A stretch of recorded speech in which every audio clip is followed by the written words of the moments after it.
Assalamualaikum warahmatullahi wabarakatuh. Alhamdulillahirabbil alamin wa bihi nasta'in wa ala umuri dunya waddin. Wassalatu wassalamu ala asrofil anbiya'i wal mursalin wa ala alihi wa sahbihi ajmain. Rabbi shrah li sadri wa yassir li amri wahlul 'uqdatam min lisani yafqahu qawli. Amma ba'd.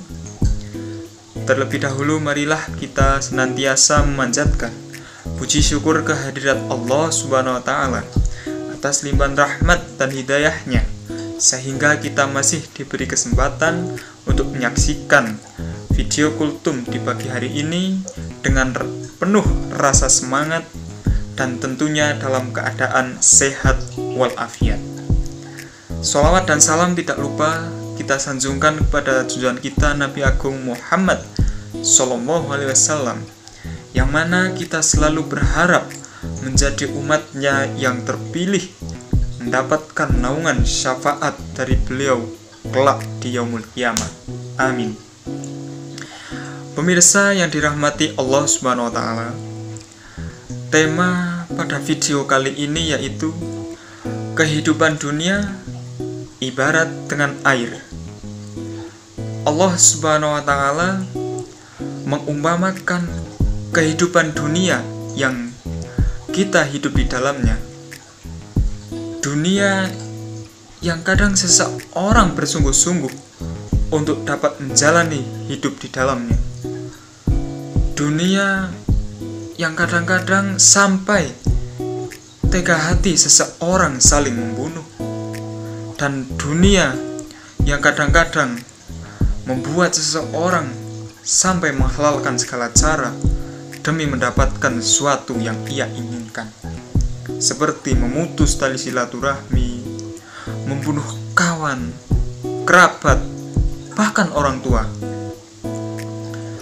Ternyata perumpamaan dunia ibarat dengan air telah Allah tuangkan dalam firman-Nya, Quran surat Al-Kahfi ayat 45. A'udzu billahi minasyaitonir rajim. Bismillahirrahmanirrahim.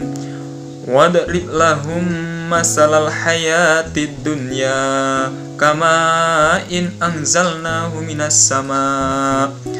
Dan buatkanlah perumpamaan kepada mereka tentang kehidupan dunia ibarat dengan air hujan yang turun dari langit.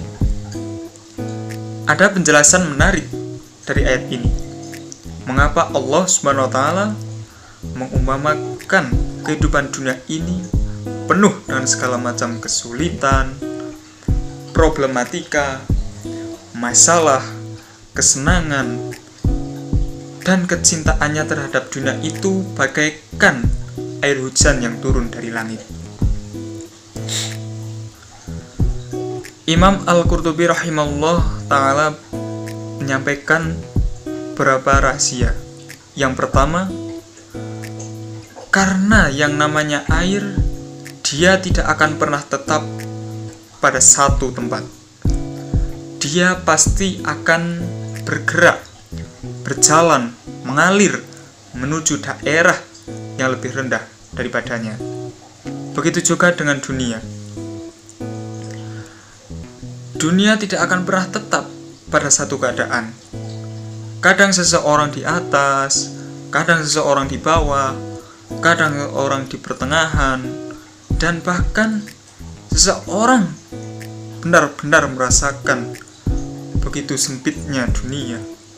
Akan tetapi 1 jam kemudian, bahkan 5 menit kemudian, ia bisa menjadi orang yang paling diluaskan rezekinya. Subhanallah. Allah berkata, itulah hari-hari yang kami putar di antara manusia. Kadang dia sakit, kadang dia sembuh, kadang dia sehat, kadang dia kuat, kadang dia lemah, dan semisalnya. Dan yang pertama ini membuat kita semakin tahu akan hakikat dunia, yang kadang-kadang kita lebih mendahulukannya dibanding dengan hak Allah. Lalu yang kedua, karena air dia pasti akan habis. Misalnya air yang di dalam kolam yang didiamkan, dia akan habis, menguap karena terkena sinar matahari. Begitulah dengan dunia, dan yakini dengan baik-baik bahwa perjuangan yang Anda lakukan hingga meneteskan keringat, menerjang hujan, menahan panas, semuanya pasti akan habis, akan fana, habis. Dan subhanallah, orang yang semasa hidupnya menggunakan gigi palsu, ketika ia mati, maka gigi tersebut harus dicopot. Tidak boleh dibawa mati. Saking hinanya dunia. Tidak boleh apapun dibawa mati. Dan semuanya yang di dunia pasti akan habis. Kemudian yang ketiga, karena air tidak akan pernah sanggup seseorang masuk ke dalamnya dan tidak basah.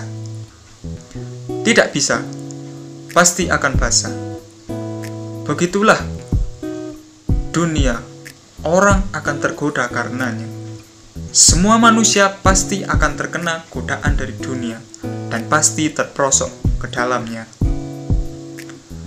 Dan subhanallah, semakin menua umur seseorang, maka kerakusannya terhadap harta semakin tinggi.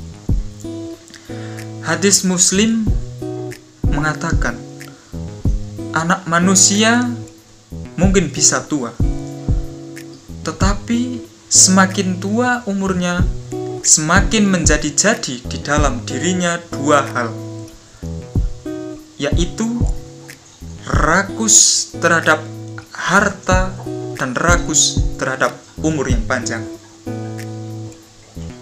Dan yang terakhir, yang keempat, karena air apabila digunakan sesuai dengan kadarnya, ia akan mendatangkan manfaat. Misalnya, menyuburkan tanah, menumbuhkan tumbuhan, menghijaukan tanaman, meredakan kehausan, dan lain sebagainya.